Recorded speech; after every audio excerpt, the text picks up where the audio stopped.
Brincadeira. Meus irmãos, a nossa formação de hoje, o tema dela é Igreja Primitiva? É uma pergunta. A igreja do século I era católica ou protestante, né? Antes de nós começarmos essa aula, quero fazer uma pequena oração, né? Para nós é, nos colocarmos na presença de Deus nesse momento. Pedimos a intercessão dos santos, especialmente os santos doutores. Eu estou só procurando aqui uma oração que está perdida aqui no meu livrinho, ver se eu acho que é rapidinho. Ah, tanto que o pessoal vai entrando aí, só pegar aqui.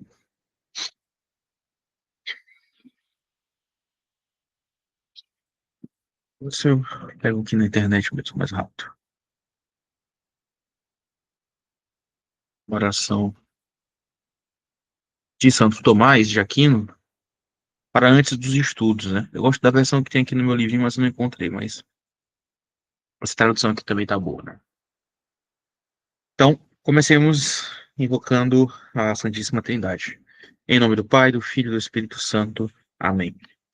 Criador inefável, que em meio aos tesouros de vossa sabedoria elegestes três hierarquias de anjos e as dispusestes em uma ordem admirável acima dos céus, e dispusestes com tanta beleza as partes do universo, vós a quem chamamos a verdadeira fonte de luz e de sabedoria, e o princípio supereminente, dignai-vos derramar sobre as trevas de minha inteligência um raio de vossa clareza. Afastai para longe de mim a dupla obscuridade na qual nasci, pecado e a ignorância. Vós que tornais eloquente a língua das criancinhas, modelai minha palavra e derramai nos meus lábios a graça de vossa bênção. Dai-me a penetração da inteligência, a faculdade de lembrar-me, o método e a facilidade do estudo, a profundidade na interpretação e uma graça abundante de expressão.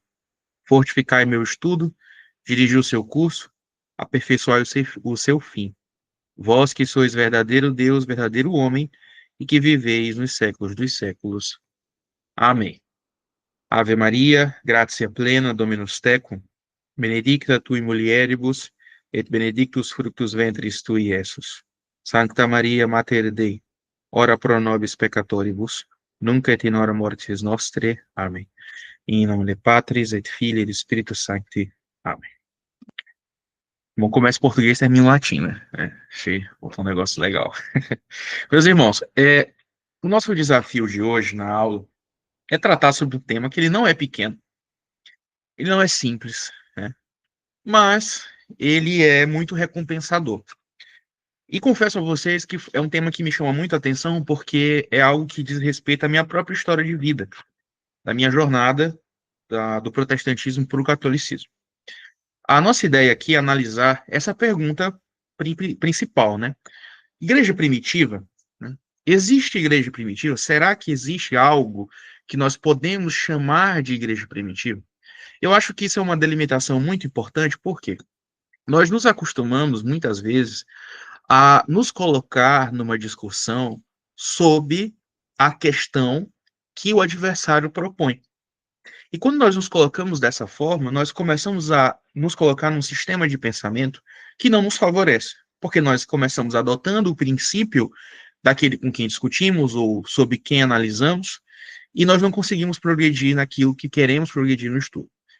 E um pressuposto, eu diria, de certa forma, e me permitam usar essa palavra, um tanto pernicioso, é essa ideia de igreja primitiva. Como se houvesse um destacamento, um distanciamento da igreja que vivemos hoje com a igreja do primeiro século. Ou melhor, dizendo, como se a igreja do primeiro século, de alguma forma, ela fosse mais pura, mais desenvolvida doutrinariamente e mais fiel ao Evangelho e à palavra de Jesus Cristo do que a igreja que nós temos hoje. Esse princípio de igreja primitiva, ele parte justamente de um pressuposto que eu gosto muito de conversar com o Arthur, né, que ele expressa de uma maneira muito boa isso, é que como se a água fosse mais pura na fonte. Se nós nos dirigíssemos até o primeiro século, nós encontraríamos o cristianismo mais puro, que ele foi se misturando com outras coisas ao longo do tempo. Bom, eu não sei se vocês já cavaram um poço na vida, mas todo mundo sabe que na hora que se cava um poço, geralmente a água mais suja é a que sai primeiro. não a que começa a jorrar depois. Então, até na analogia que é utilizada, essa analogia ela não é tão boa, né? Mas, enfim, a grande questão é, será que realmente existe uma igreja primitiva? Será que a igreja do primeiro século, ela era diferente da igreja que nós temos hoje? Ou esse é um pressuposto equivocado? O nosso trabalho aqui hoje, basicamente, aqui eu já passo para o primeiro slide da nossa formação, depois da minha apresentação, todo mundo já me conhece. Vamos aqui. Será que esse pressuposto é equivocado? Essa é a nossa pergunta. Outra coisa, qual é o nosso objetivo? Nós, quando vamos falar sobre a história da igreja, é um desafio muito grande. Então, a gente precisa fazer um recorte muito bem delimitado, até para evitarmos nos perdermos aqui naquilo que nós estamos falando. Então, eu quero primeiro propor três coisas para a gente conseguir avançar na nossa aula. A primeira coisa, vamos fazer um recorte temporal. O nosso recorte temporal, aquilo que eu quero chamar de igreja primitiva, vamos colocar entre o ano 30.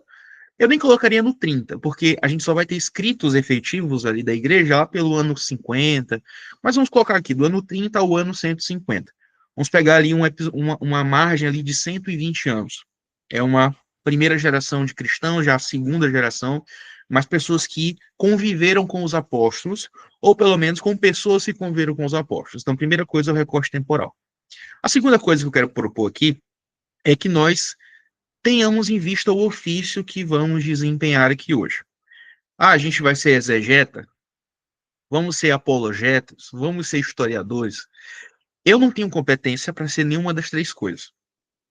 Para ser exegeta, me falta capacitação técnica, apresentar para vocês alguma credencial teológica. Não tenho ainda.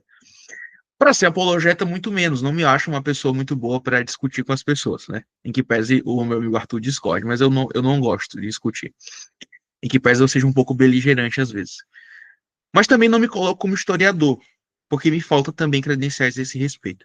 Então, o que eu vou fazer aqui hoje é aquilo que eu faço no meu dia a dia. Eu me coloco como um juiz, né? Eu não sou juiz, mas sou um profissional do direito e acho que eu tenho capacitação técnica suficiente para poder julgar uma causa. Acredito eu. Então, o que eu quero analisar com vocês aqui são provas.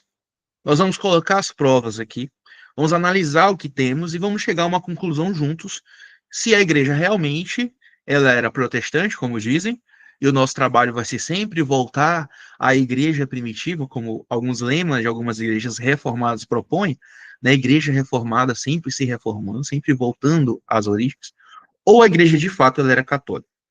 E o terceiro pressuposto que eu quero colocar aqui na aula de hoje é: eu quero fugir do óbvio, né? Aquelas discussões mais óbvias que a gente vê, por exemplo, vamos discutir sobre o primado de São Pedro.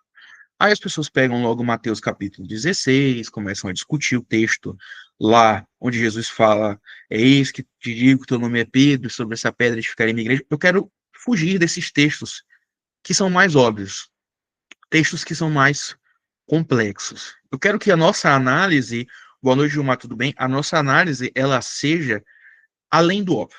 Então, primeiro, o nosso recorte temporal, ano 30 ao ano 150, para respondermos a nossa pergunta principal. A igreja do século I era católica ou protestante? Segundo, o nosso ofício aqui não é de exegeta, apologeta, historiador. Vou colocar como um juiz que analisa fatos e evidências, que foi o que eu fiz no meu caso, que é o que eu tenho capacidade. E vamos fugir do óbvio. Como eu falei para vocês, o recorte sobre igreja, o que caracteriza a igreja, se a igreja era católica, se a igreja era protestante, é um recorte muito grande. Poderíamos falar de muitas coisas aqui. Inclusive temas bem interessantes, como, por exemplo, tradição, que é um tema muito importante, que a gente já encontra fundamento na Sagrada Escritura para falar de tradição. Nós poderíamos falar também sobre governo episcopal, que é uma coisa que é bem característico do modelo católico de governo. Poderíamos falar um pouco sobre questão da veneração aos santos, a questão de indulgências, a questão de várias outras questões que caracterizam a Igreja Católica. Mas eu quero escolher duas coisas que eu tenho certeza que são exclusivas da Igreja Católica. Você só vai encontrar um católico, né? E aqui católico eu falo de maneira bem ampla mesmo, não especificamente católico romano, mas é um católico, só um católico vai afirmar essas duas coisas. E aqui digo católico que seja ligado à Igreja de Roma, de certa forma. São dois temas principais: o papado e a Mariologia. Eu quero falar desses dois temas. Eu quero analisar como a Igreja realmente enxergava esses dois temas no primeiro século. Essa é a nossa ideia hoje. Então, a primeira coisa que nós vamos fazer é falar sobre o papado. Quando falamos sobre o papado, nós temos duas questões fundamentais. Quem coloca essas questões não fui eu. Na verdade, eu tive ajuda, e eu vou recorrer muito a ele, ao nosso querido cardeal Ratzinger, que veio se tornar Bento XVI. Quando ele vai analisar a questão sobre o papado, ele fala que existem duas questões fundamentais. A primeira questão: Pedro era cabeça do colégio apostólico? Essa é a primeira pergunta que podemos responder. Precisamos responder. E aqui a gente já encontra alguns embates com nossos colegas protestantes, né? Alguns vão dizer que não, outros até vão reconhecer, e eu já vi as pessoas que têm as melhores exegeses dos textos bíblicos chegam à conclusão que, de fato, Pedro era o cabeça do colégio apostólico. Então, precisamos responder isso. Mas veja, responder que Pedro era o cabeça do colégio apostólico não satisfaz ao nosso ponto. Por quê? Os protestantes podem até professar que, de fato, São Pedro era a cabeça do colégio. Mas daí, para afirmarmos que Roma é a sua cátedra, a gente já precisa de algum elemento a mais. Precisamos ir além. Não basta apenas ficarmos afirmando que São Pedro era o chefe da igreja. Mas será que realmente podemos olhar para o bispo de Roma hoje? E aqui a gente entra na questão de sucessão apostólica, que não é o ponto aqui que eu quero tratar hoje, mas será que quando olhamos para o bispo de Roma, nós podemos ver, de fato, São Pedro terminando a sua vida em Roma, tendo a sua cátedra em Roma, e Roma tendo, de fato, uma jurisdição sobre as outras igrejas? E isso está fundado no papado? Essa é uma segunda questão importante. Então, a primeira questão que nós vamos começar, né, é justamente por essa. Pedro é o cabeça do colégio apostólico. E eu quero ir para a Escritura Sagrada. No nosso texto de hoje aqui, em tudo que eu pude, em tudo que eu me esforcei, eu tentei buscar fontes protestantes. Então, por exemplo, a tradução bíblica que a gente vai usar aqui é a tradução Almeida Revista Atualizada, que é uma tradução muito utilizada no meio protestante, é uma das traduções mais tradicionais e até mais corretas do ponto de vista de tradução realmente. Então, eu utilizei a Almeida Revista Atualizada. Nos pais da igreja, aquilo que eu tinha acesso tudo bem. Naquilo que eu tinha acesso, eu utilizei também fontes protestantes, ou seja, eu não usei algumas das fontes da pausa, aquela capa verdinha, não. Eu fui em traduções protestantes para justamente fornecer elementos para vocês discutirem com o protestante. Assim, vai dizer que eu estou usando só fonte católica, Bíblia católica. Não, eu estou usando as suas fontes, né? Então, o primeiro texto que a gente tem é: Pedro é a primeira testemunha. Esse texto se encontra em 1 Coríntios, capítulo 15, versos 3 a 9, que diz o seguinte: isso é São Paulo escrevendo à igreja de Corinto. Antes de tudo, vos entreguei o que também. Só um parênteses. Nessa formação de hoje, eu vou fazer uma coisa que eu não gosto. Mas eu preciso fazer, e eu preciso da perseverança de vocês. Eu não suporto ler slide. Mas eu achei extremamente importante ter o slide aqui para vocês verem os textos. E como nós estamos analisando provas, e essa é a minha ideia aqui, fazemos uma análise realmente quase que jurídica da questão, eu acho importante a gente ler o texto e fazer as considerações a respeito. Então, se ficar um pouco cansativo, eu peço a perseverança de vocês e a desculpa. Eu realmente não gosto desse modelo, mas eu acho que esse é o melhor modelo para a formação de hoje. Então, São Paulo está escrevendo aos Coríntios, ele diz o seguinte: antes de tudo, vos entreguei o que também recebi. Ou seja, São Paulo está escrevendo aos Coríntios e está dizendo aquilo que ele recebeu. Ele está falando de uma tradição que ele recebeu. O que São Paulo recebeu? Ele vai dizer que Cristo morreu pelos nossos pecados, segundo as Escrituras, e que foi sepultado e ressuscitou ao terceiro dia, segundo as Escrituras, e apareceu a Cefas e depois aos 12. Depois foi visto por mais de 500 irmãos, de uma só vez, dos quais a maioria sobrevive até agora, porém alguns já dormem. Depois foi visto por Tiago, mais tarde por todos os apóstolos. E, afinal, depois de todos, foi visto também por mim, como por um nascido fora de tempo, porque eu sou o menor dos apóstolos, que mesmo não sou digno de ser chamado apóstolo, pois persegui a igreja de Deus.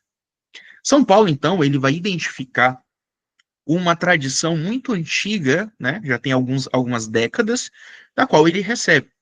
E aqui São Paulo está se valendo de uma confissão. Veja, ele coloca: estou transmitindo a vocês o que eu recebi.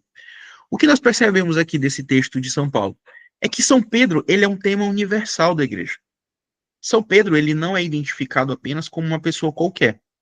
Não, ele integra aquela confissão que é feita pela igreja, contanto que ele é apresentado como a primeira testemunha. Todas as vezes que se vai se falar sobre a ressurreição de Jesus Cristo, apela-se às testemunhas oculares da ressurreição. Inclusive, São Lucas, no seu evangelho, ele começa dizendo que ele empreendeu uma pesquisa a pedido de Teófilo e ele foi atrás das testemunhas oculares para que ele pudesse registrar aquilo que aconteceu. São Paulo, então, se vale do mesmo método de São Lucas, e São Lucas aprende com São Paulo, né? Afinal era seu discípulo. São Paulo, ele começa buscando o testemunho. E quando ele busca o testemunho da igreja, é apontado, ó, a pessoa principal aqui, a primeira pessoa, né? O principista, ou seja, o primeiro a quem quando que nos referimos ao falar da ressurreição é São Pedro. São Paulo, então, ele vai identificar o apostolado como um testemunho da ressurreição de Cristo. O que é apostolado essencialmente? Pessoas que testemunham a ressurreição de Cristo. Dessa missão, especificamente, isso aqui é muito importante, vem a legitimidade do próprio apostolado. Isso, inclusive, é importante porque lá em Atos dos Apóstolos, capítulo 1, São Pedro faz uma reunião e diz: irmãos, precisamos recompor o nosso colégio. Porque o Judas, que tinha sorte conosco, ele, ele acabou, se suicidando, né? E não tem mais parte conosco. Então precisamos eleger né? Na verdade, eleger não, porque eles não podem fazer isso. Eles veem duas pessoas principais ali, que são testemunhos, que viveram com eles tudo aquilo que eles viveram, que estavam no meio ali do relato dos evangelhos, e essas duas pessoas ali aparecem, principalmente. Uma delas é Matias, que foi o apóstolo que veio, né, a substituir São Judas. E São Pedro, então, lança a sorte. E recai sobre ele, Matias. A sorte ali evidencia o agir do Espírito Santo ali na igreja, para que não seja uma escolha humana, porque eles não tinham capacidade de estabelecer outro apóstolo. Na verdade, eles estavam recompondo o colégio. Eles lançam a sorte. Mas veja, o elemento essencial do apostolado é testemunhar a ressurreição.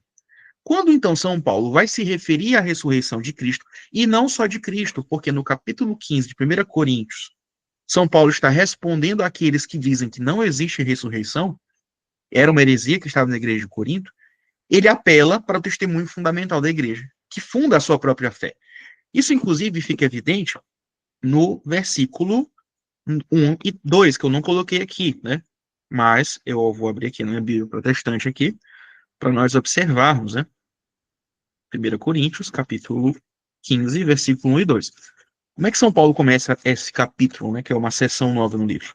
Ele fala: irmãos, venho lembrar-vos o evangelho que vos anunciei, o qual recebestes e no qual ainda perseverais. Por ele também sois salvos, se retiverdes a palavra tal como vos-la preguei, a menos que tenhas crido em vão. E aí ele começa: antes de tudo, vos entreguei o que também recebi, e ele segue o texto. Ou seja, São Paulo está de fato atrelando a salvação daqueles que professam a fé a professar isso que ele vai dizer aqui em seguida. Então, nessa fórmula de profissão de fé na ressurreição, Pedro aparece em primazia, sendo citado. Aí você vai dizer: Jorge, isso é um elemento muito fraco, né? Calma, está só começando. Então, São Paulo tá, vamos dizer assim, good vibes. Ele está aqui expressando a sua união ao colégio apostólico. Vamos então para um texto que São Paulo não está tão feliz da vida, vamos dizer dessa forma. Em Gálatas, São Paulo tem que defender o seu apostolado. A carta aos Gálatas é uma das primeiras cartas que São Paulo escreve, né? Alguns historiadores vão dizer que a primeira carta que São Paulo escreveu foi aos Tessalonicenses, a primeira e a segunda carta aos Tessalonicenses, e depois São Paulo escreve a carta aos Gálatas. Isso faz muito sentido porque a carta aos Gálatas está delimitada num contexto ainda pré-concílio Jerusalém, onde foi definido as questões relativas à circuncisão e a uma tentativa de se judaizar o cristianismo. Então, São Paulo está defendendo o seu apostolado de alguns que eram contra o seu apostolado ali na Igreja da Galácia, e um dos pontos que São Paulo vai citar é justamente um conflito que ele teve com São Pedro. Os protestantes amam esse texto, né? Dizer, o Papa não é infalível, nada a ver, né? Mas isso é outra conversa. Então, São Paulo aparece de um modo combativo, inclusive evidenciando o conflito, como eu falei para vocês, que teve com São Pedro. Nesse contexto, São Paulo, ao defender o seu apostolado, isso já no primeiro capítulo da carta aos Gálatas, ele vai dizer como se deu o seu apostolado. E ele diz o seguinte, né? Vou passar aqui o slide para nós vermos. Aqui a foto do nosso patrão da aula de hoje, que é o Papa Bento XVI. Enfim, ele fala o seguinte, São Paulo. Decorridos 3 anos, então subi a Jerusalém para avistar-me com Cefas e permaneci com ele 15 dias. Não vi outros dos apóstolos, senão Tiago, o irmão do Senhor. O que nós temos aqui, na verdade, é que São Paulo evidencia que a sua primeira ida a Jerusalém, no início do seu ministério, foi precisamente com a finalidade de encontrar-se com São Pedro. E apenas com essa finalidade. São Paulo não foi conhecido. Imagina, eu saio daqui, da minha casa, eu vou para Roma, né? E aí eu falo, não, eu fui só ver o Papa. Eu não aproveito para ver ninguém, eu não aproveito para. Não, eu vou só ver o Papa e depois eu volto para casa.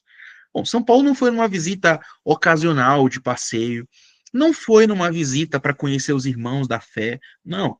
São Paulo está, após o seu chamado ao apostolado, 3 anos depois, ele se retira de Damasco, e tendo a certeza da revelação que ele tem do próprio Senhor Jesus Cristo, São Paulo não inicia a sua pregação. Não inicia. São Paulo primeiro vai até Jerusalém. Por quê? Ele vai até Jerusalém para encontrar uma pessoa. E ele deixa isso muito evidente. Cefas.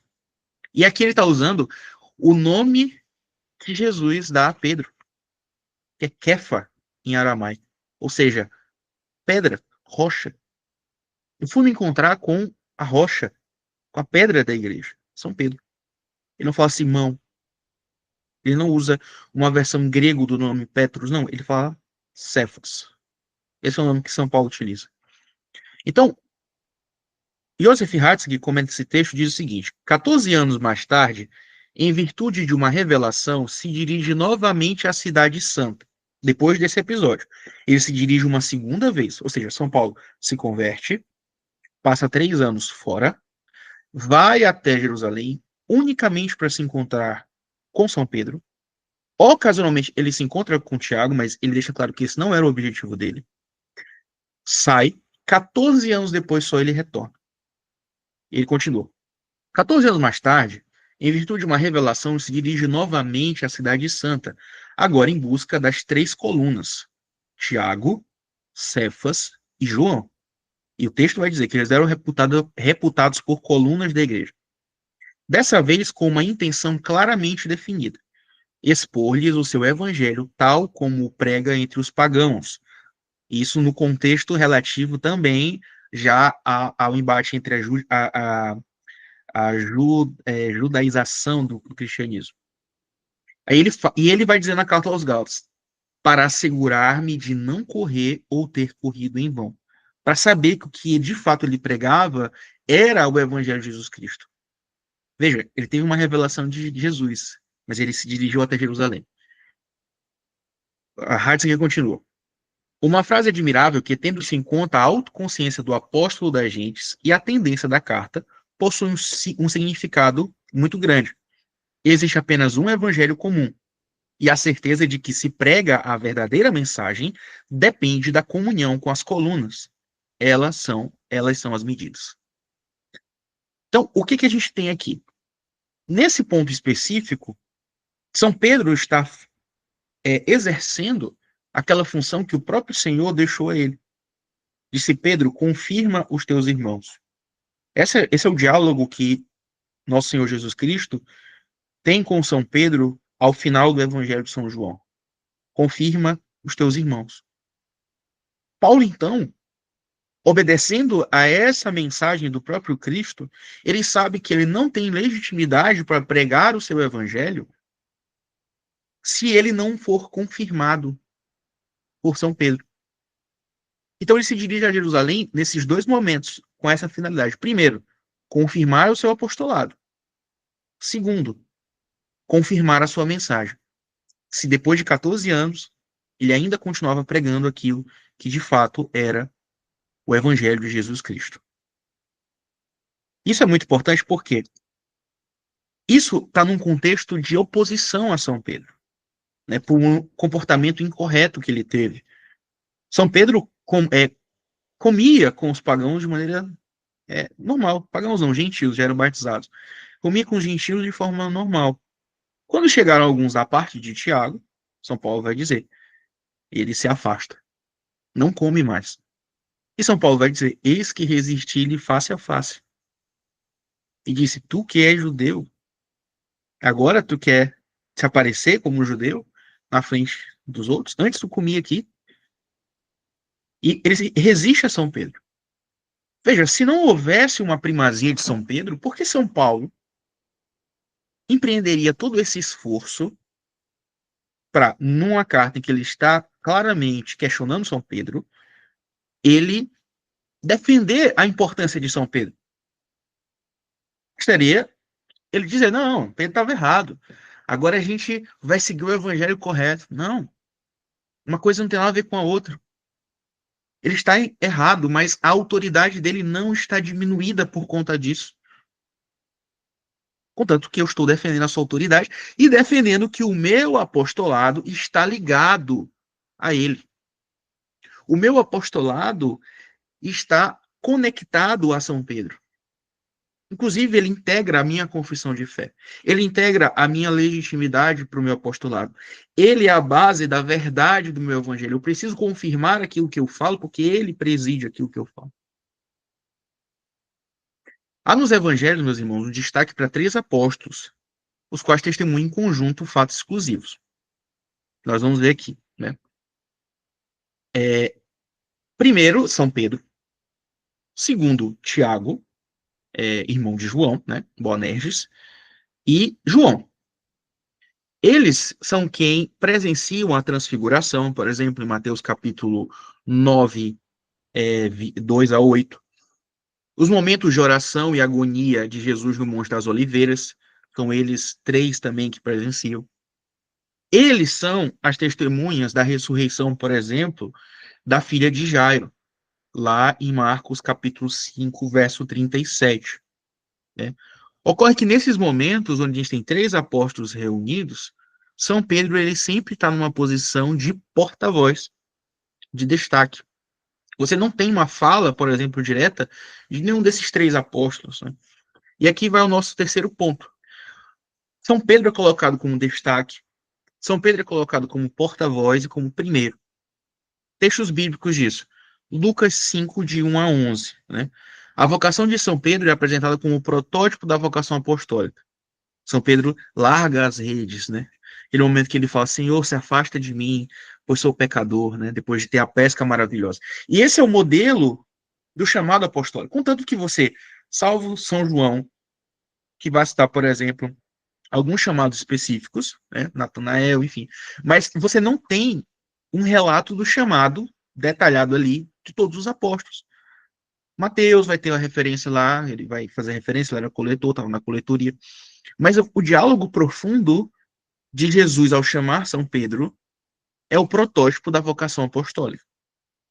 Outra coisa, Pedro é quem tenta imitar o Senhor ao andar sobre as águas. Ele sempre toma a frente.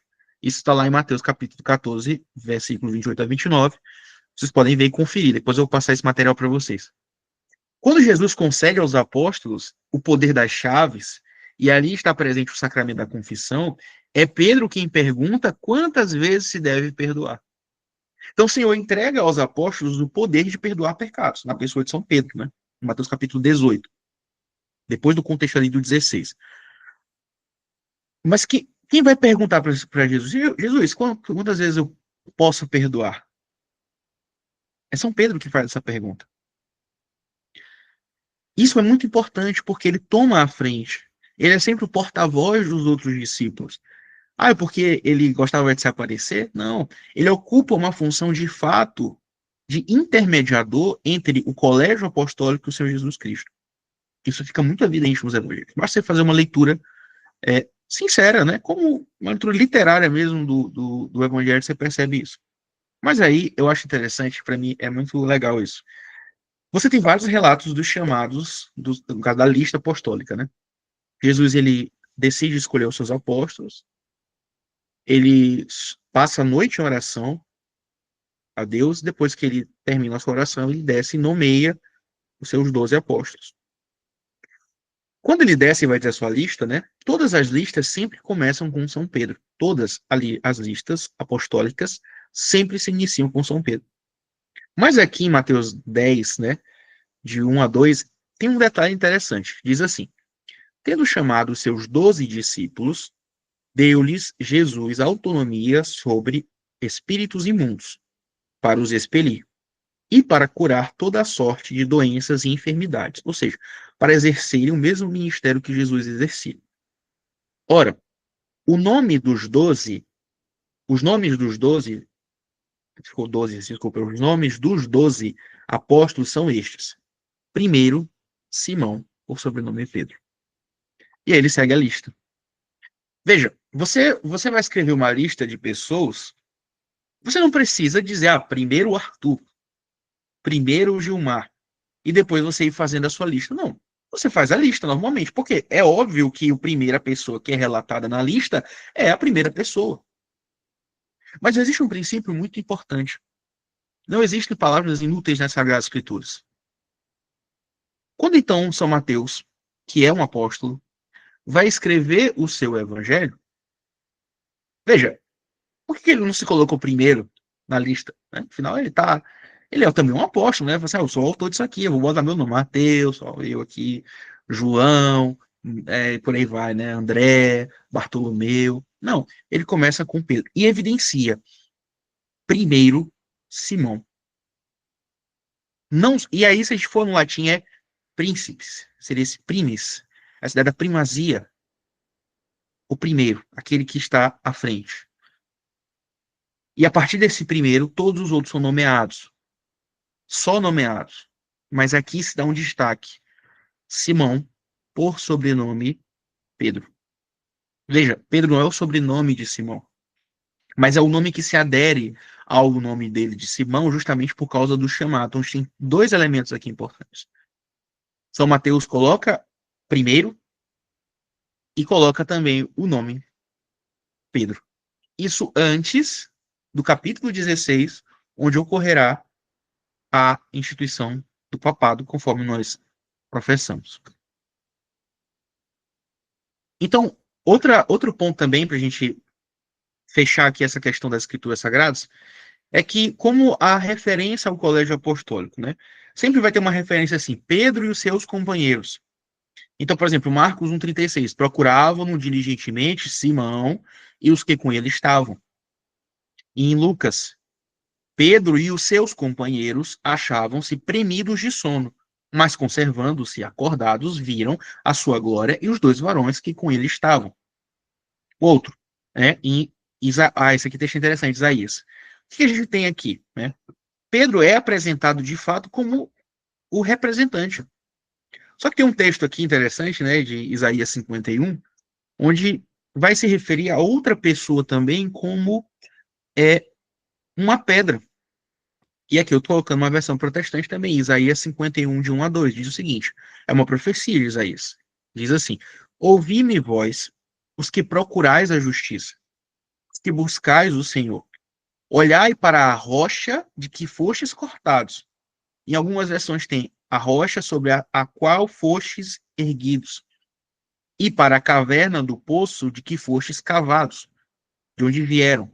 Olhai para Abraão, vosso pai, e para Sara que vos deu a luz, porque era ele único quando eu o chamei, e abençoei e o multipliquei. Jesus Cristo se refere a outra pessoa aqui, na história de Israel, como a rocha, como aquele que é o representante do seu povo, que é justamente Abraão.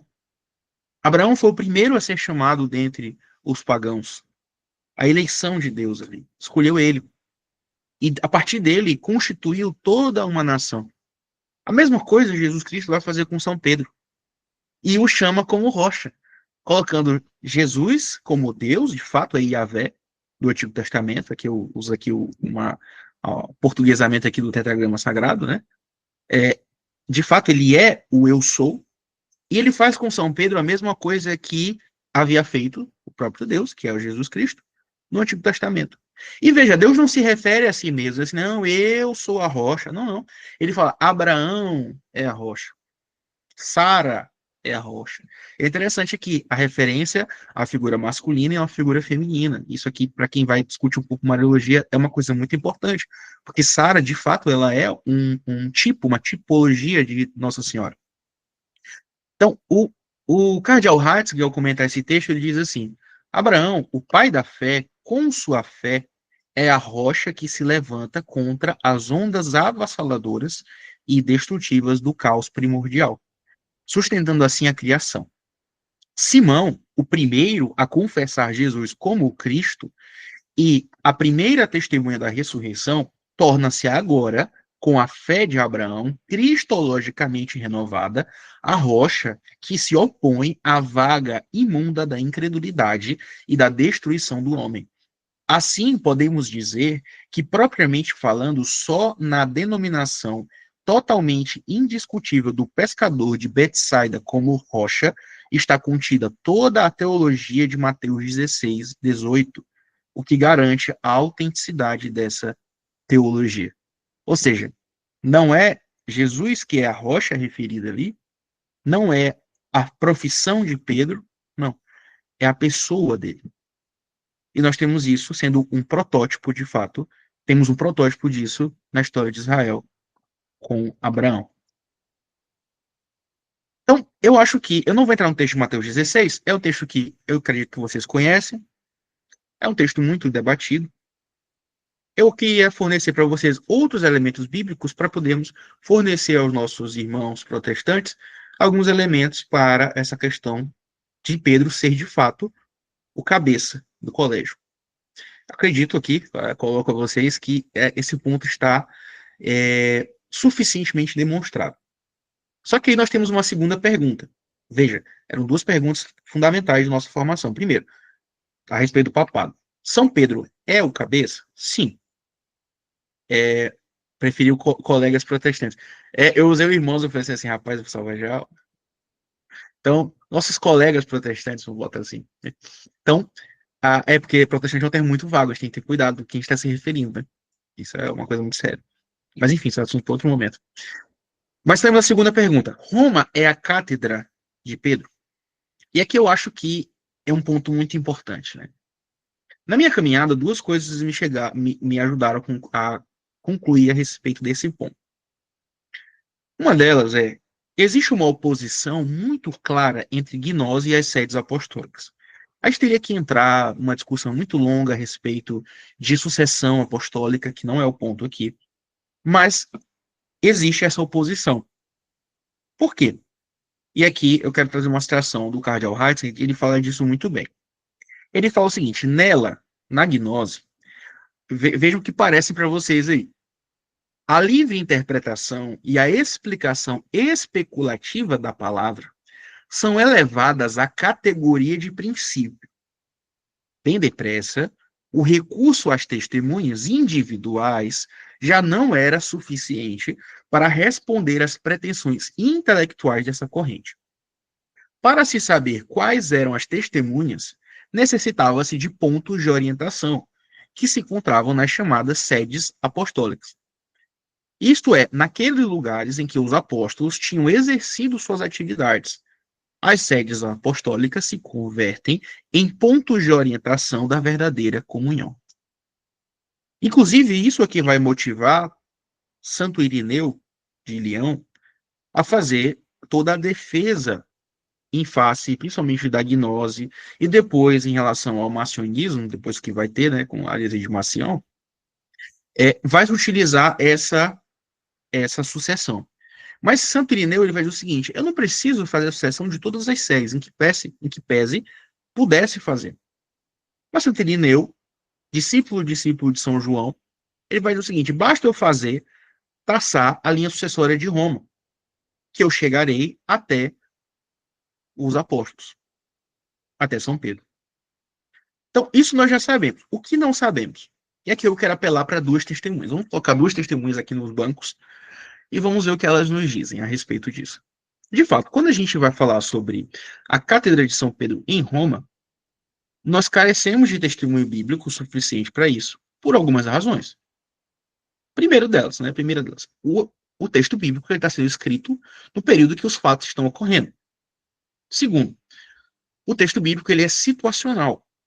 Veja, a Escritura Sagrada ela tem uma amplitude de interpretação para se aplicar a vários fatores da vida, mas ela é um escrito situacional. Ele está resolvendo um problema específico que é apresentado a quem escreve. Ou, por exemplo, no caso dos evangelhos, ele está relatando a vida de Jesus Cristo, e ali não é simplesmente uma biografia de Jesus, mas é uma exposição teológica e uma pregação efetivamente, mas ele está fazendo com um propósito específico para uma comunidade específica. Na união disso tudo, a gente tem uma universalidade da fé. Mas caso escrito tomado individualmente, ele tem uma situação a qual ele é circunscrito, um contexto histórico. Então, várias dessas questões relativas à cátedra em Roma não são objeto ali do momento, porque não está em discussão isso. E também, no momento em que, por exemplo, foi escrito alguns dos livros da Sagrada Escritura, São Pedro ainda não tinha fixado a sua sede em Roma. É um ponto muito importante. Então, a gente precisa ir além. E eu sei que aqui a gente chega num ponto difícil, porque o protestante vai dizer, não, eu não quero ir além, eu quero só a Bíblia, porque tudo tem que encontrar na Bíblia. Só que o que acontece? A gente tem que também ter um pouco de bom senso e apelar ao bom senso das pessoas.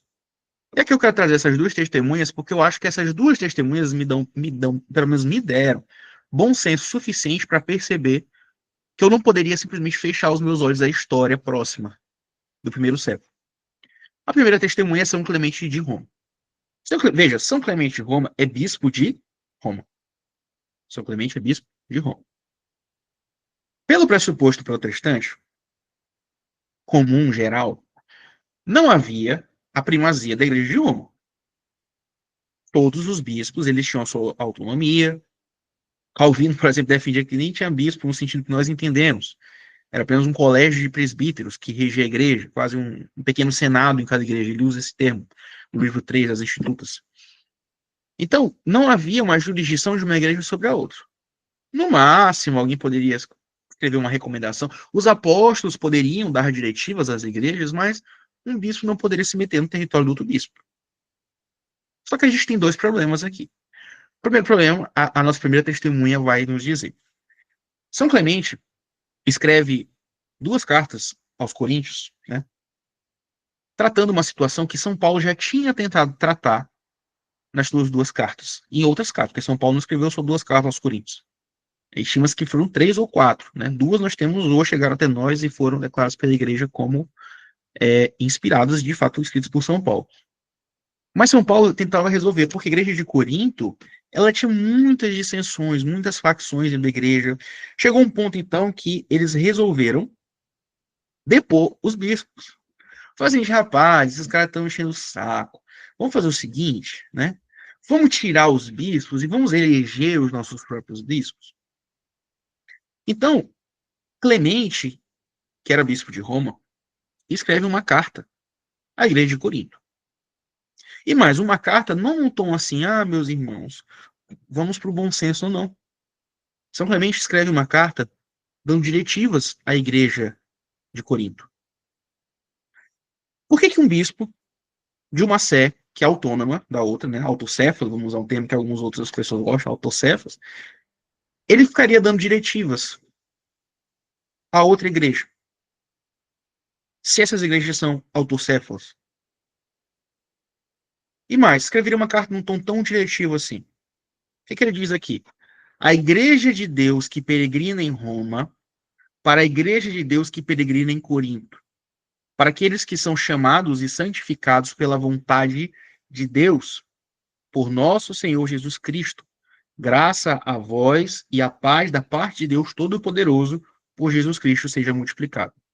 Devido, queridos irmãos, aos eventos calamitosos repentinos e sucessivos que nos aconteceram, sentimos que tardamos em voltar nossa atenção para os pontos a respeito dos quais vocês nos consultaram, e especialmente aquela insubordinação vergonhosa e detestável, totalmente abominável para os eleitos de Deus, que algumas pessoas precipitadas e autoconfiantes ascenderam a tal ponto de frenesi que seu venerável e ilustre nome, digno de ser universalmente amado, sofreu lesão grave. Olha o tom que Clemente escreve, né? Ele fala, inclusive, nós tardamos a apresentar uma resposta. Eu só ver que o professor diria que eram só conselhos. É, um conselho desse jeito, né?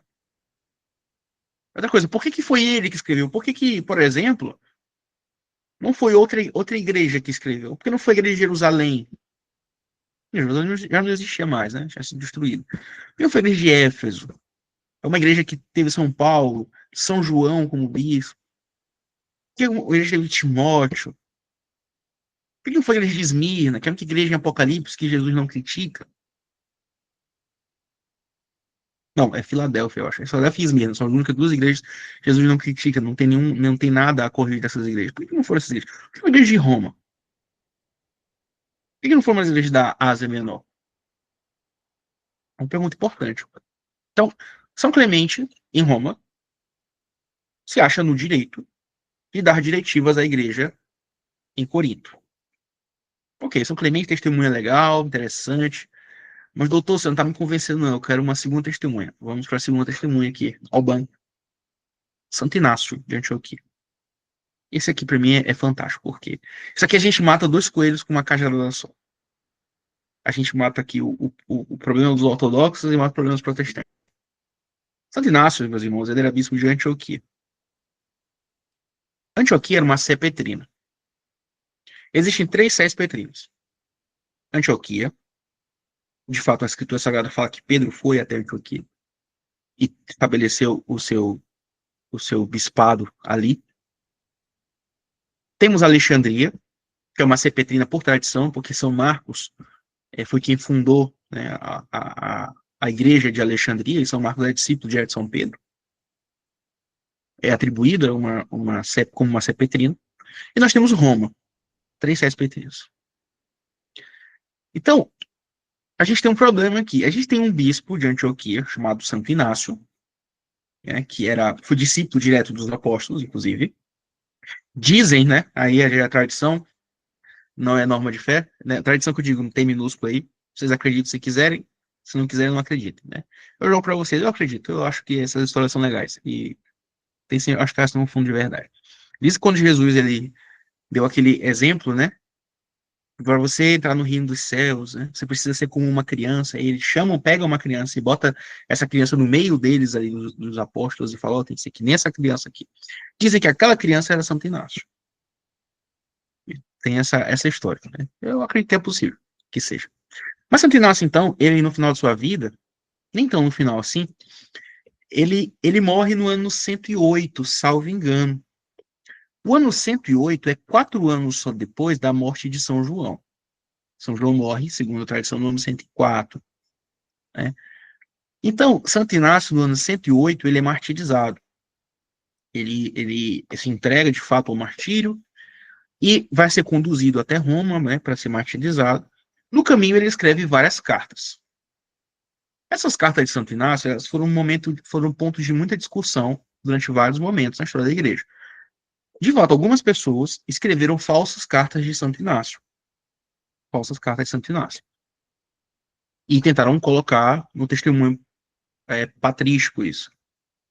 Só que depois, já no século XVIII, XIX, houve um estudo mais aprofundado, a manuscritologia e a baixa crítica, principalmente, como uma disciplina que analisa os manuscritos, se aprofundou no estudo, e de fato apurou quais seriam as cartas autênticas de Santo Inácio. Você vai pegar, por exemplo, o Instituto João Calvino, ele fala que tudo é falso. Por quê? Porque na época dele, no século XVI, já se sabia dessas falsas cartas de Santo Inácio. Só que no século XVIII e XIX, se apura as verdadeiras cartas de Santo Inácio, e dentre elas estão essas daqui, que eu vou citar. São as verdadeiras. Inclusive, essa tradução que eu vou trazer aqui é uma tradução protestante dessas cartas. Então, Santo Inácio, quando ele está peregrinando, né, para o seu martírio, ele escreve a Igreja de Roma, mas não só ela, mas a várias outras igrejas. Vamos ver o que ele escreve à Igreja de Roma. Ele diz o seguinte: Inácio, que também é chamado Teóforo, a igreja que obteve, olha como ele fala a Igreja de Roma, a igreja que obteve misericórdia pela majestade do Pai Altíssimo e Jesus Cristo, seu Filho unigênito, a igreja que é amada e iluminada pela vontade daquele que quer todas as coisas, segundo o amor de Jesus Cristo, nosso Senhor, nosso Deus, que também preside no lugar da região dos romanos, digna de Deus, digna de honra, digna da maior felicidade, digna de louvor, digna de obter todos os seus desejos, digna de ser considerada santa, e que preside o amor. A melhor versão da pausa é preside na caridade, tem o nome de Cristo e do Pai, que também saúdo em nome de Jesus Cristo, o Filho do Pai, aos que estão unidos, tanto segundo a carne como o Espírito, a cada um dos seus mandamentos, que estão inseparavelmente cheios com a graça de Deus e são purificados de toda mancha estranha. Eu desejo a abundância de felicidade irrepreensível em Jesus Cristo, nosso Deus. Nosso Deus. Olha o prólogo dessa carta. Sabe o que é legal? Quando você vai comparar todas as outras cartas, Santo Inácio não faz isso aqui tudo. Ele não faz esse, vamos dizer assim, essa firula toda. E não é uma firula. De fato, ele está mostrando a importância da Igreja de Roma. Aí a pessoa vai dizer, não, porque Roma é importante. Importante de quê? A Igreja de Roma nesse momento? Que importância, sim. Em termos políticos. Se ele tivesse escrevendo no século IV, V, até diria, tá bom, tá Constantino lá, século IV, tem que já... Não, ele está no século II, no início do século II. 4 anos só depois da morte de São João. E ele se refere a Roma dessa forma. Vamos ver como ele se refere a outras duas igrejas aqui? Pequenininho. Essas são as referências à igreja de Éfeso. Igreja de Éfeso, uma das igrejas mais importantes da história da igreja. Ele fala o seguinte: Inácio, que também é chamado Teóforo, para a igreja que está em Éfeso, na Ásia, merecidamente muito feliz, sendo bendito na grandeza e plenitude de Deus Pai, e predestinado antes do início dos tempos. Ele faz uma referência à carta de São Paulo aos Efésios, para que assim fosse sempre para uma glória duradoura e imutável, sendo unidos e eleitos pela verdadeira paixão, pela vontade do Pai, Jesus Cristo, nosso Deus. Felicitações abundantes por meio de Jesus Cristo e sua graça imaculada. Ele fala pouquíssimo da igreja em si, fala mais da graça de Jesus Cristo. A igreja, a Esmirna. Inácio, que também é chamado Teóforo, a igreja de Deus Pai e do amado Jesus Cristo, que pela misericórdia obteve todo tipo de dom, que é cheia de fé e amor, e não carece de nenhum dom muitíssimo digno de Deus, e adornado de santidade. A igreja que está em Esmirna, na Ásia, deseja abundância de felicidade por meio do Espírito Imaculado e da Palavra de Deus. Pare. Né? Compare. E mais, e aqui para mim é o ponto mais importante, além do texto, né? Santo Inácio, ele é bispo de uma sé petrina. Ele é bispo de Antioquia. Se houvesse essa noção de que a sé de Antioquia ela tinha a mesma importância da sé de Roma, e não havia uma preponderância, por que Santo Inácio se dirigiria dessa forma à igreja de Roma? A igreja de Antioquia não teria a mesma dignidade que a igreja de Roma? A ponto importante. Então, meus irmãos, para terminarmos o assunto, eu acredito que as duas perguntas elas estão respondidas. Primeiro, o testemunho da Escritura Sagrada nos diz que São Pedro era o cabeça da igreja. E o testemunho patrístico muito próximo a São Pedro, ainda no século I e no início do século II, ali muito próximo ao martírio de São João, à morte de São João, que é o martírio de Santo Inácio, testemunha de fato essa importância da igreja de Roma, onde tradicionalmente vai se colocar a sé petrina. Claro que a declaração de sé petrina, isso vai se dar de maneira mais espalhada nos escritos. Você tem Santo Irineu falando disso, né? Você vai ter Eusébio também falando disso, mas eu não quero ir além do ano 150. É isso que temos. Primeiro século é isso. Então a pergunta é: será que no primeiro século existia papado ou não existia? Será que no primeiro século existia uma jurisdição de Roma ou não existia? Será que no primeiro século havia uma primazia de Roma sobre as outras séries ou não existia? Veja, por que que eu me coloquei no começo dessa palestra não como um historiador ou um exegeta ou um apologeta, mas como um juiz? Porque o trabalho do juiz é analisar evidências. Existe uma coisa no direito que é chamada verdade processual.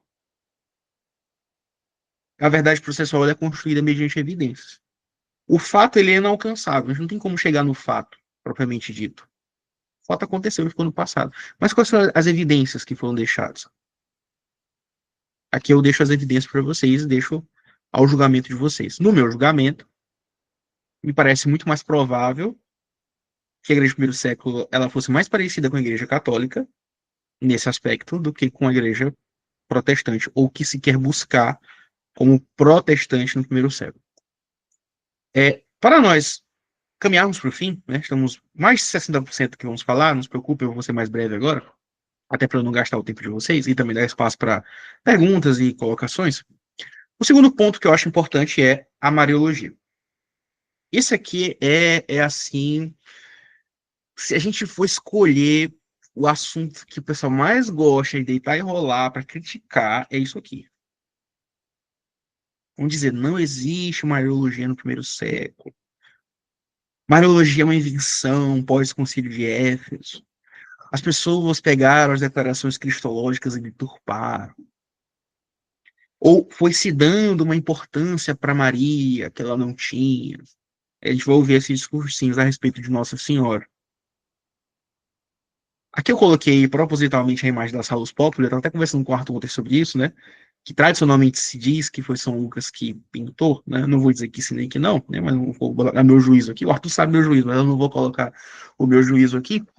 Mas é uma imagem que de fato está em Roma, né? Que é atribuída a São Lucas como o primeiro iconógrafo da história. Aqui temos Nossa Senhora com Jesus Cristo aos braços. Então, a primeira coisa que eu quero falar com vocês aqui é o seguinte: qual a diferença de fé e devoção? Segundo, a relação de Maria e Cristo, como é que isso era visto no primeiro século? E segundo, e terceiro, será que existiu realmente uma corrupção tardia? Então, o primeiro pressuposto aqui que eu quero tratar é o pressuposto de Newman. São João de Newman tem uma obra muito boa chamada Os Fundamentos da Devoção Mariana. Recomendo, é uma obra muito boa. Não é um livro tão fácil assim, consegue ler, mas assim, é porque João Newman ele tá assim muito mais rebuscado na linguagem. Ele estava respondendo a uma crítica de um colega de mesmo nível acadêmico que ele, mas é um trecho de uma carta, olha, é um trecho da carta, olha o tamanho aqui do trecho, né? Enorme. Os caras eram outro nível antigamente, né? Então, São João de Newman, ele vai tratar da devoção mariana nesse livro. Um livro muito bom. E ele teve uma trajetória de conversão também ao catolicismo romano. Então, basicamente, o que está em branco aí, a fé da igreja, no que concerne a Nossa Senhora, sempre foi a mesma. Sempre. Talvez algumas pessoas possam perguntar, nossa, sempre foi a mesma? Sempre. A fé, ou seja, aquilo que a igreja crê a respeito de Maria, Nossa Senhora, sempre foi a mesma fé. John R. Newman vai falar sobre isso. Ele faz uma distinção entre devoção e, digamos assim, doutrina, credo, né? Devoção e credo, devoção e fé. Ele diz o seguinte: admito plenamente que a devoção para com a Santíssima Virgem tem aumentado entre os católicos com o passar dos séculos. A devoção aumentou de fato. Mas não concordo que a doutrina a seu respeito tenha tido um crescimento, pois creio que, em substância, ela permanece exatamente a mesma desde o início. Ele vai dizer: por fé, eu entendo o credo e o assentimento ao credo.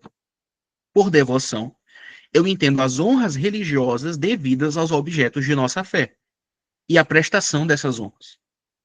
Fé e devoção são tão distintas no fato quanto no conceito. É verdade que não podemos ter devoção sem fé, mas podemos ter fé sem sentir devoção. Isso é interessante porque, quando a gente vai analisar de fato o desenvolvimento da doutrina cristã, nós podemos afirmar claramente, em relação a vários dogmas, que os apóstolos e os seus sucessores imediatos, eles acreditavam na divindade de Cristo, na sua perfeita humanidade.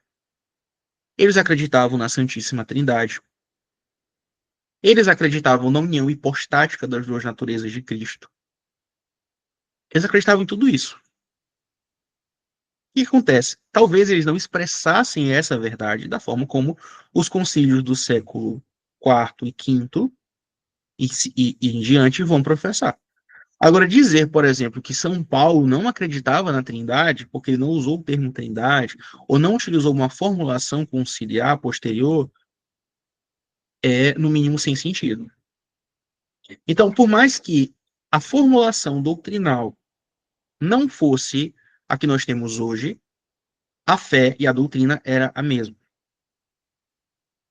Conforme a doutrina da igreja vai se especificando, e veja, o teólogo ele nunca é a pessoa, isso quem vai dizer é o cardeal Ratzinger, num texto muito bom, onde ele escreve, ainda como prefeito da congregação, onde ele fala sobre a função do teólogo.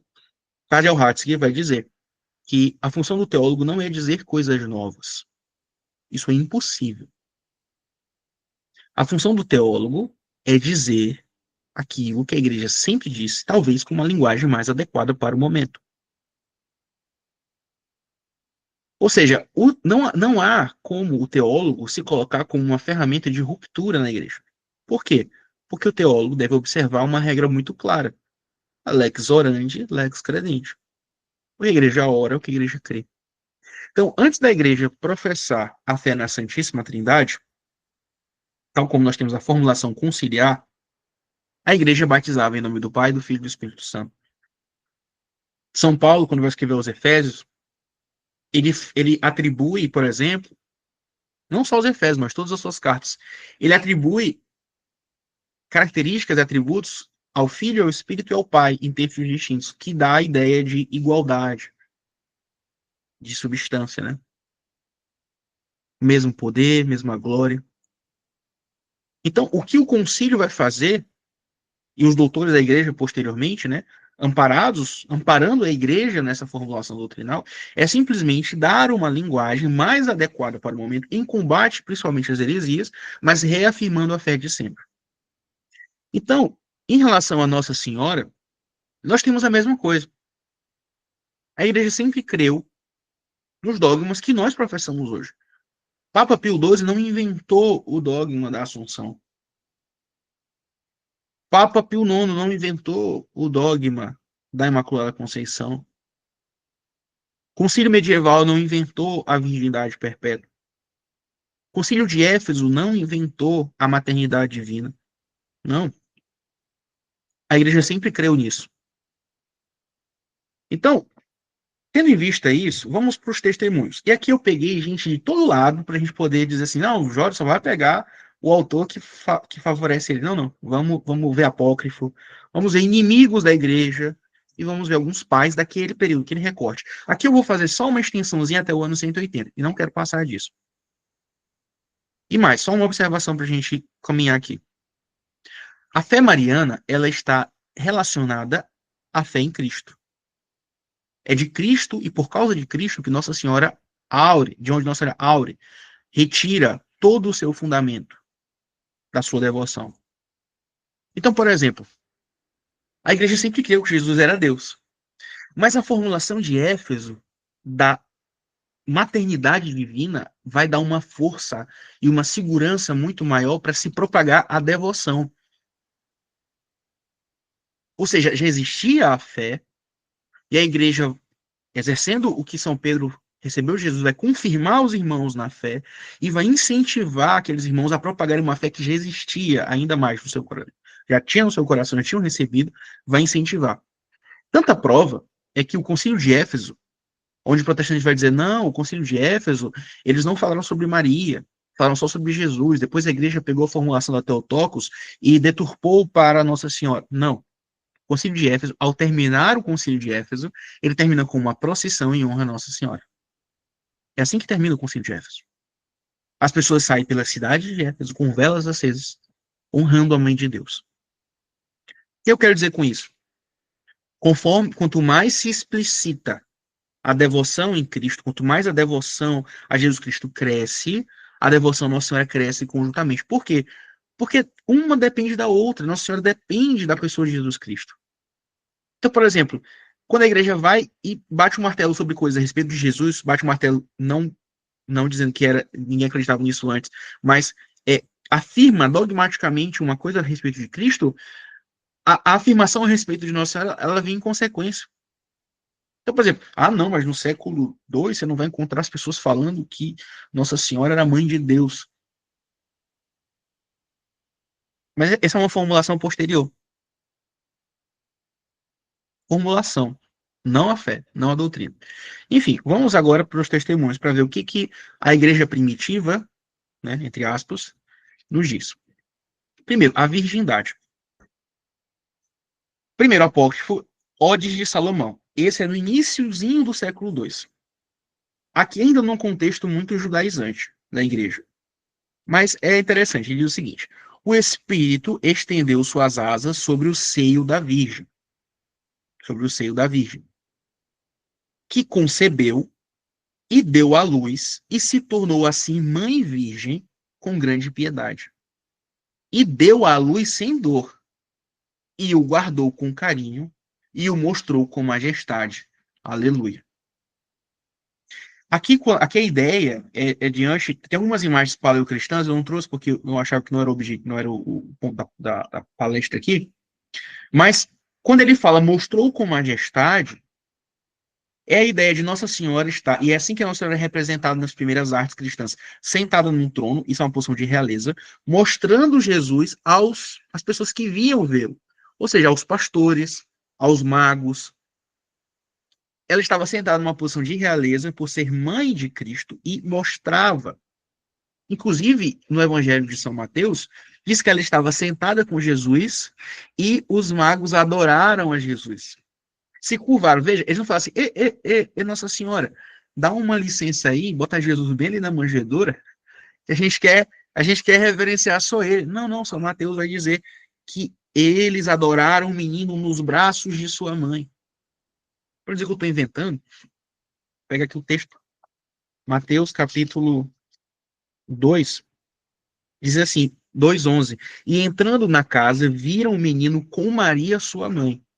Prostrando-se, o adoraram, e abrindo os seus tesouros, entregaram-lhe suas ofertas, ouro, incenso e mirra. Entregaram para quem? Para Jesus? Foi Jesus que pegou? Foi Maria. Foi Maria que recebeu. Isso, para a questão de intercessão, é uma figura fantástica.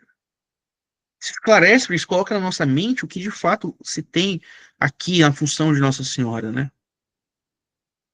Então, diz o seguinte, o texto: o guardou com carinho e o mostrou com majestade. Ela mostrou uma posição de majestade. Aleluia.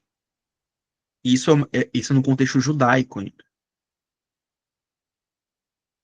Outro texto, o proto-evangelho de Tiago. Isso aqui eu acho incrível. A parte, dizem, né, a tradição, o proto-evangelho de São Tiago diz isso pra gente, que São José não estava presente no momento que Jesus nasceu. Né? Ele saiu de Nossa Senhora. Ele saiu até buscar uma parteira. Quando ele retorna, Jesus já nasceu. Nossa Senhora, então, ela não. Muito bem, eles a homenagearam. É interessante essa tradução. Então, quando São José, então, retorna, Nossa Senhora já deu a luz. Mas aí o proto-evangelho de Tiago, ele vai defender a virgindade de Nossa Senhora, antes, durante e depois do parto. Por quê? Porque era algo muito atacado. A gente vai já ver um texto de Celso, que era um pagão que criticava o cristianismo, ele vai falar sobre isso, né?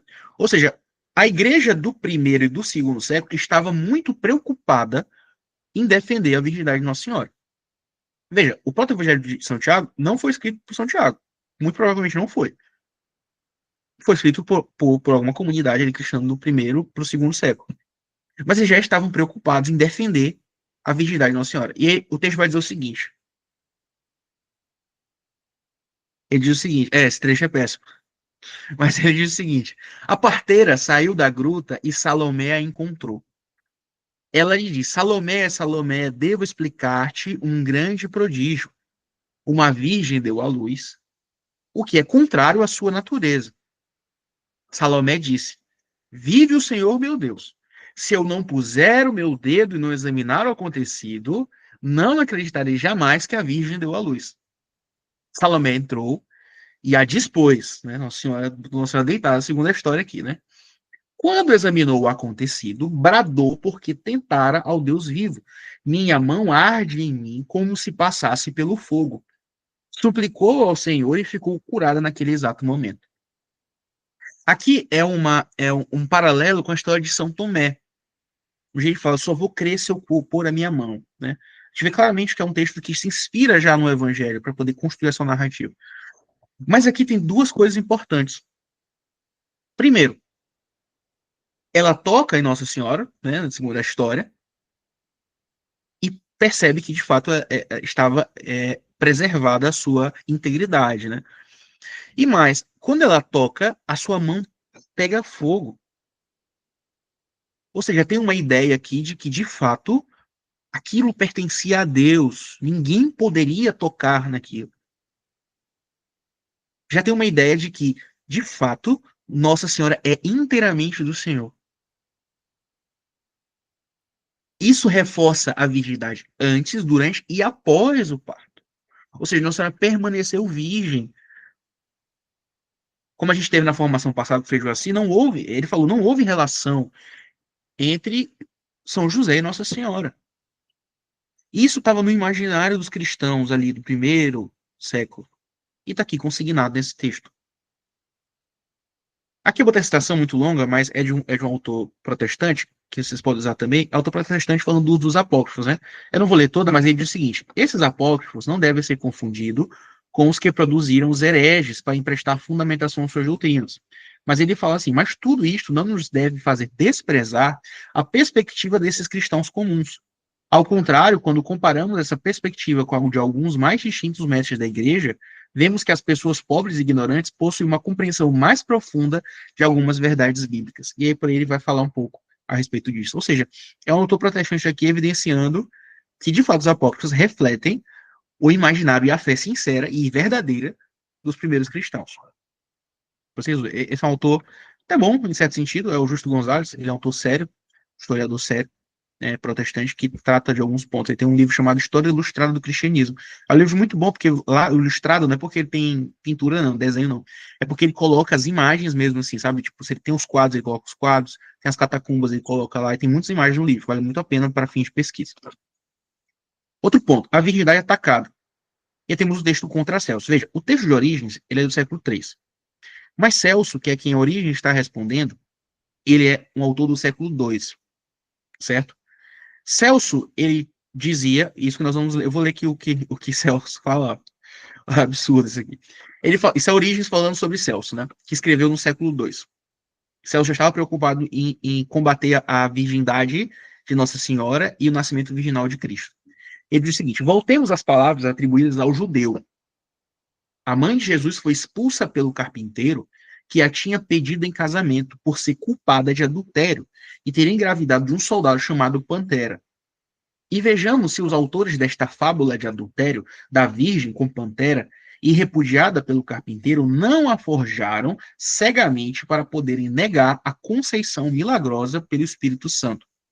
Efetivamente, por causa de seu caráter inteiramente miraculoso, eles poderiam ter falsificado a história de outra maneira, mesmo sem admitir involuntariamente, por assim dizer, que Jesus não tinha nascido de matrimônio comum. Era muito natural que aqueles que não admitem o nascimento milagroso de Jesus forjassem alguma mentira. Ou seja, a virgindade de Nossa Senhora era atacada porque se atacava o próprio Cristo. E aqui eu digo uma regra, meus irmãos, muito importante para vocês. A heresia anda de mãos dadas com desprezo a Maria.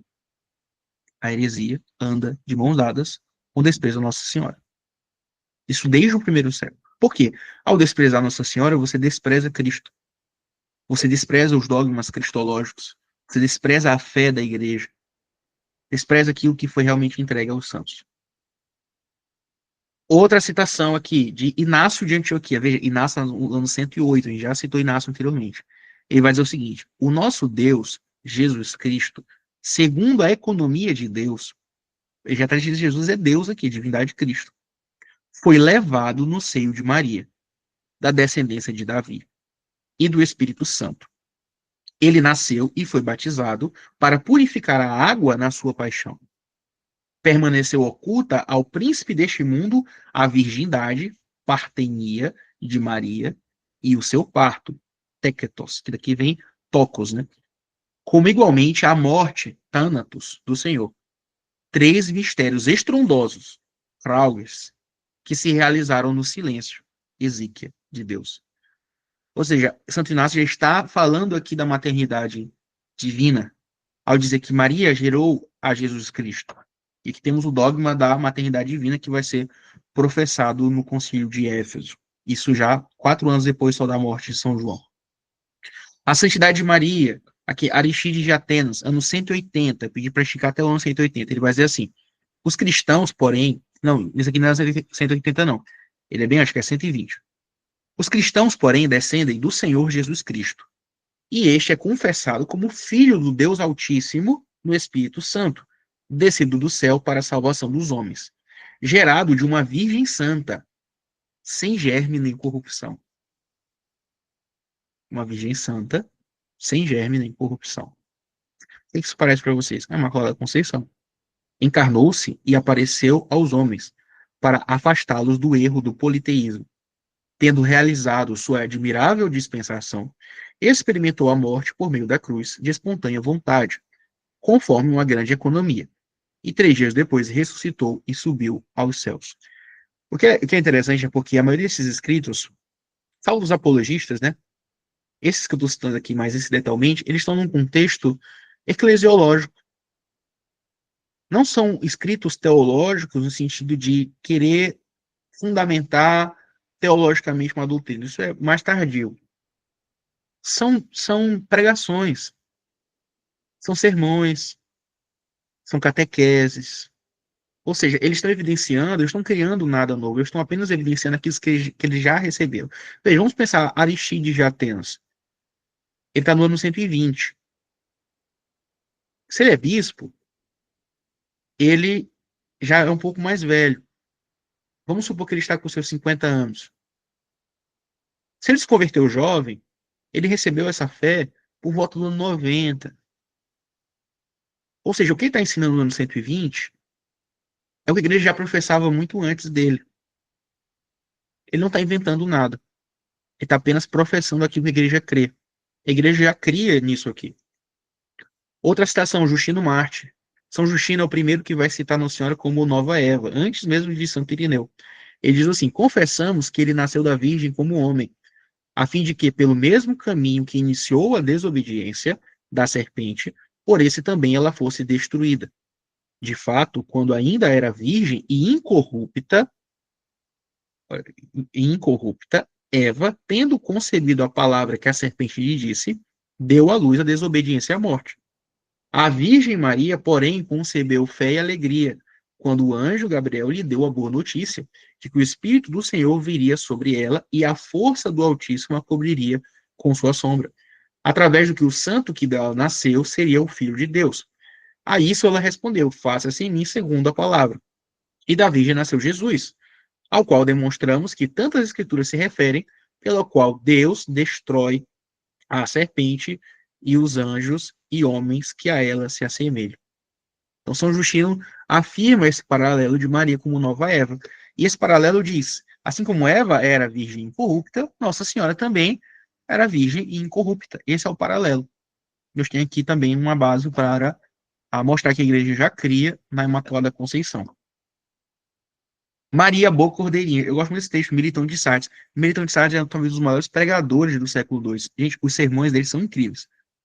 Ele tinha alguns problemas ali na formulação da Santíssima Trindade, né?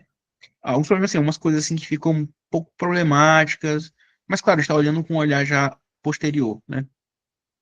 Se confrontar, talvez ele dissesse, não acredito nisso aqui. Mas fica umas coisas assim que você vê uma linguagem um pouco ainda imprecisa. Por isso que a teologia ela vai precisar da linguagem. Não que ele não acreditasse na Trindade, ele acredita. Mas você vê assim uma coisa um pouco imprecisa em alguns pontos. Mas aí, quando ele vai falar de Nossa Senhora, ele chama de a boa cordeirinha. Ele fala o seguinte: Cristo é aquele que se encarnou em uma virgem, foi suspenso no lenho, foi sepultado na terra, ressuscitou dos mortos, foi elevado para as alturas celestes. Aqui já tem um protótipo do credo. Ele é o mudo cordeiro. Ele é o cordeiro degolado. Ele foi gerado por Maria, a boa cordeirinha, retirado do redil e levado ao sacrifício. À tarde foi morto, à noite sepultado. No lenho não lhe quebraram os ossos, na terra não se dissolveu. Ressurgiu dos mortos e fez o homem ressurgir das profundezas do túmulo. Fantástico, assim, os maiores escritores do século II. Mas o que é legal, ele coloca Nossa Senhora como cordeira também. Cordeiro aqui está no ponto de sacrifício. Não vamos entrar sobre a questão da corredenção, mas esse é um texto muito interessante para ver Nossa Senhora associando o seu sacrifício ao de Jesus. Assim como Jesus é o Cordeiro de Deus que é morto, é sacrificado para redimir o mundo, Militão de Sardes já vê Nossa Senhora como a boa cordeirinha que está associada a esse sacrifício. Por fim, o maior de todos nessa defesa da Mariologia é Santo Irineu, que vai ter uma formulação bem mais detalhada. Já vai falar Maria como nova Eva, ele diz o seguinte: como a substância de Adão, o primeiro homem plasmado, foi tirado da terra, intacta e ainda virgem. Deus ainda não fizera chover e o homem ainda não a trabalhara. E foi modelado pela mão de Deus, isto é, pelo verbo de Deus. Com efeito, todas as coisas foram feitas por ele, e o Senhor tomou do lodo da terra e modelou o homem. Assim, o verbo que recapitula em si Adão recebeu de Maria, ainda virgem, a geração da recapitulação de Adão. Esse texto é fantástico porque existiu uma heresia que você vai ver, vocês vão ver, muitos protestantes professam isso sem nem perceber. Uma heresia chamada teoria do cano. O que é a teoria do cano? Eles diziam que Jesus ele não foi gerado de Nossa Senhora, mas Jesus passou por Maria.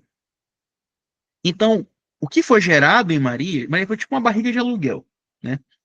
Então, colocou no ventre de Nossa Senhora Jesus lá, toda a natureza humana foi dada por Deus, foi gerado em Nossa Senhora, foi preservado ali. Já ouvi um pastor, pois é. Eles vão dizer isso de maneira muito simples, mas isso é gnóstico.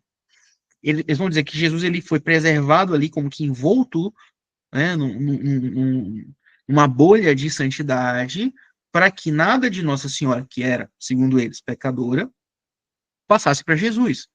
E depois Jesus passa por Maria. É uma expressão, perdão as palavras, mas não, uma expressão miserável essa daí, barriga de aluguel. Então, ele passou por Maria. Só que acontece, Santo Irineu ele vai dizer não.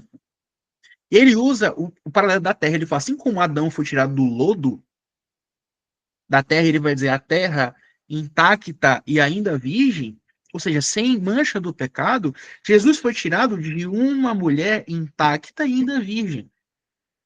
Ou seja, a Imaculada Conceição de Nossa Senhora e a virgindade perpétua e a maternidade divina. Veja, quando a gente vai falar sobre representação federal, Jesus não poderia parecer ser um de nós. Não é o ponto de, não, Jesus parece. Jesus era um homem, como nós, fisicamente, carne, e aí ele morreu na cruz. Não, esse não é o ponto. Por quê? Porque se Deus poderia ter simplesmente feito um corpo para Jesus da terra, assim como ele fez com Adão, não poderia? Poderia. O que Deus quer não é isso. Deus quer que Jesus seja de fato descendência de Adão. Ele não poderia criar uma segunda natureza humana. Jesus precisaria tomar a natureza de Adão, tal como foi criada no Éden, lá no princípio, melhor dizendo, e dessa natureza, descendendo dessa natureza, ele redimir o homem. Ou seja, Jesus Cristo precisava ter a natureza humana doada por Nossa Senhora. De tal forma que São Trinideu vai dizer, por consequência lógica, ela precisava ser imaculada. Ela precisava ser virgem e intacta, assim como a terra que o Jadão foi tirado, sem pecado. Então, Jesus ele não passa por Nossa Senhora. É isso que Santa Helena vai dizer. Ele é gerado por Nossa Senhora. De fato, ela é doadora da natureza humana. E aqui está a sua cooperação também. Santa Irineu vai dizer ainda: se o primeiro Adão tivesse homem por pai e tivesse nascido de sêmen viril, teriam razão em dizer que também o segundo Adão foi gerado por José.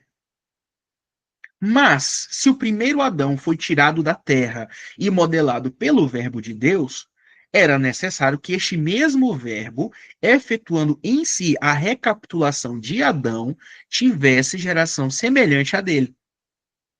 E então, por que Deus não tomou outra vez do limo da terra, mas quis que esta modelagem fosse feita por Maria? Para que não houvesse segunda obra modelada e para que não fosse obra modelada diferente da que era salvada. Que eu estava falando para vocês. Isso aqui é caixa. É gol aqui. Não tem como. Vou repetir. Para que não houvesse segunda obra modelada e para que não fosse obra modelada diferente da que era salvada. Mas conservando a semelhança, fosse aquela primeira a ser recapitulada. Erram, portanto, os que sustentam que Cristo nada recebeu da Virgem.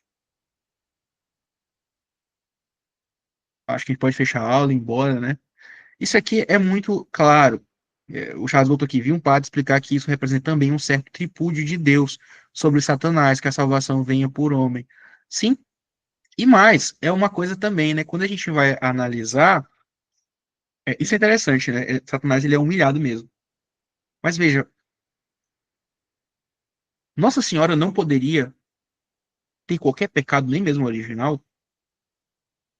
Por quê? Porque você admitiria que em algum ponto, né, Satanás teve o poder sobre algo que pertence somente a Deus. Como poderia? Satanás não poderia ter poder nenhum sobre a Santíssima Virgem. Nem, não poderia ter poder nenhum sobre a mãe de Jesus Cristo. A vitória de Deus sobre Satanás é total. E principalmente a vitória do homem sobre Satanás e o homem em Cristo Jesus é total, até mesmo na sua concepção, na sua geração.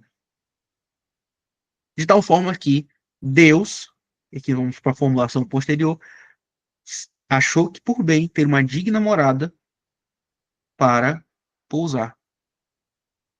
Porque ele quis, porque ele pôde, assim ele fez. Para concluirmos, meus irmãos, que já está assistindo bastante, né?